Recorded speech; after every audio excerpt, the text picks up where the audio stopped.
In no other case was an army so completely annihilated in a single day's battle. This was a quote by Nathaniel S. Shaler, who is a Kentucky historian. Today I'm going to be talking about the Battle of Richmond and why it was such an integral part of the Civil War for the Confederates. Hi, I'm Carter Smith, a researcher with Family Tree Nuts. We're going to be going to different locations throughout Richmond to explore the Battle of Richmond further. So let's go. All right, here we are at Kingston Elementary, which is pretty cool because this is where I went to elementary school at. This was the site of the first conflict in the Battle of Richmond. It was here that on August 29, 1862, a small Confederate cavalry came upon Union soldiers in their march north. The Union soldiers were able to push the Confederate soldiers back into Bobtown, which is where we're going to go next. All right, here we are at Bobtown, which was the site of the Confederate camp. The Union soldiers pushed back the small Confederate cavalry and came upon a much larger force and realized that they may have their work cut out for them. After a brief exchange of fire, the Union soldiers were pushed back again and then resumed their battle the next day at Mount Zion. Here we are at Mount Zion Christian Church. I used to go to church here when I was little. A little ways south here was the first battle of the Battle of Richmond on August 30th, 1862. Mount Zion served as a hospital for the Union forces. The more seasoned Confederate soldiers pushed the Union soldiers back into Rogersville, where the next battle was, and we're going to head there next.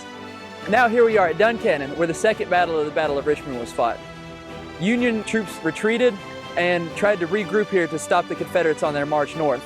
They were quickly beaten as their lines crumbled and the Confederate pushed them further back into the Richmond Cemetery, which is where we're going to head next. Here we are at the Richmond Cemetery, where the last engagement of the Battle of Richmond took place.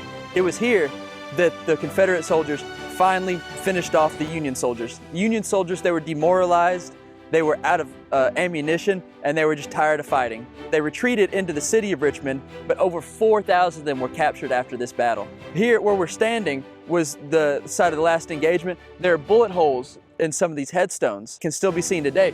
A lot of these headstones were around during the battle. This one right here says it's from the person died in 1843. So there were people hiding behind the headstones and shooting at each other. What I'm going to talk about now is the implications that this battle had. So the Confederacy took over the government of Kentucky and appointed a new Confederate governor. The Confederate soldiers were given access to the North and access to other border states that could have helped them join the Confederate cause. And there was a letter written by Abraham Lincoln where he said, if we lose Kentucky, we've pretty much lost the whole war. And there was also the Southern general said, if we can take Kentucky, 25,000 to 30,000 people are going to join our cause. So the implications of this war could have been terrible and meant defeat for the North. So in conclusion, the Battle of Richmond could have been a huge deal. It ended with the Confederate occupation of Kentucky for a couple of weeks until it was taken back by the North and they took Kentucky back and reappointed a new Union governor. The reason this battle was so important was because the Confederates occupied Kentucky. Even though it was a short period of time, it could have had terrible implications for the outcome of the war. Another interesting fact about this battle is that it was the most one-sided victory for the Confederates in the entire war. So I hope you enjoyed this short tour of the Battle of Richmond. And remember, Family Tree Nuts, let our nuts find the nuts in your family tree.